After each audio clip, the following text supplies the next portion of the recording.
اگر ابھی تک آپ نے ہمارا چینل سبسکرائب نہیں کیا تو اسے سبسکرائب کیجیے گا اور ساتھ والے بیل آئیکن کو ضرور پریس کیجیے گا تاکہ جب بھی لیٹسٹ ویڈیو آئے اس کا نوٹیفیکیشن آپ تک پہنچ پائے۔ عبدالقیوم نیازی یہاں کیسے آ گیا یہ میں بڑا حیران ہوں۔ ویسے ہم نیازی ساری جگہ پھیل گئے ہیں۔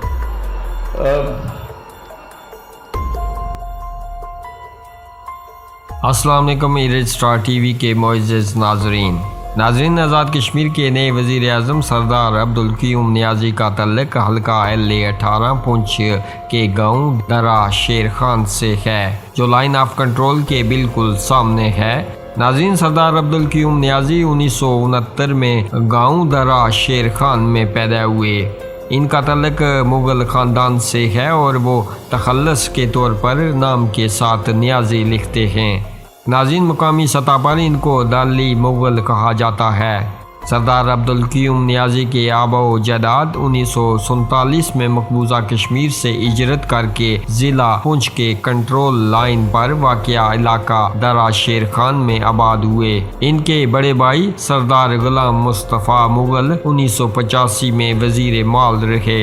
سردار عبدالقیوم خان نیازی نے 22 سال کی عمر میں ڈسٹرکٹ کونسلر کا الیکشن لڑا جو جیت گئے۔ 2006 میں ممبر اسمبلی کے لیے مسلم کانفرنس کے ٹکٹ سے الیکشن لڑا اور امیدوار اسمبلی نامزد ہوئے۔ ناظرین، 2006 سے 2011 تک وزیر خوراک سمیت دیگر وزارتوں پر بطور اپنی خدمات سر انجام دیتے رہے۔ ناظرین، آزاد کشمیر کے نو منتخب وزیر اعظم نے 2011 میں دوبارہ مسلم کانفرنس کے ٹکٹ سے امیدوار اسمبلی کے لیے الیکشن لڑا جس میں ناکام ہوئے۔ 2016 میں ایک بار پھر مسلم کانفرنس کے ٹکٹ سے امیدوار اسمبلی کے لیے میدان میں اترے اور چند سو ووٹوں سے الیکشن ہار گئے۔ بعد ازاں الیکشن میں دھاندلی کا الزام لے کر عدالت پہنچے جس کا کیس عام انتخابات 2021 تک عدالت میں تھا۔ ناظرین، 2019 میں مسلم کانفرنس کی دیر دینہ رکنیت کو خیر باد کہہ کر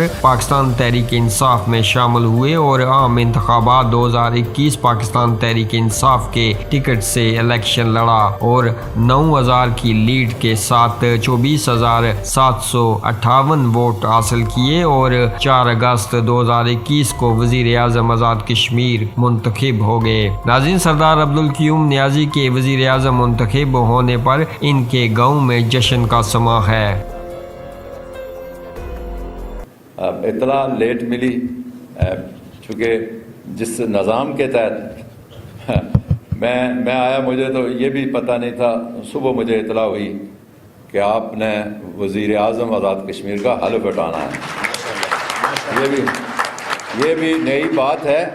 لوگ شیروانیاں اور جیکٹیں اور کپڑے تیار کیے ہوتے ہیں تو میں اس سے پتہ نہیں یہ کس نے مجھے کپڑے لا کے دیے ہیں، میرے پاس کپڑے بھی نہیں تھے۔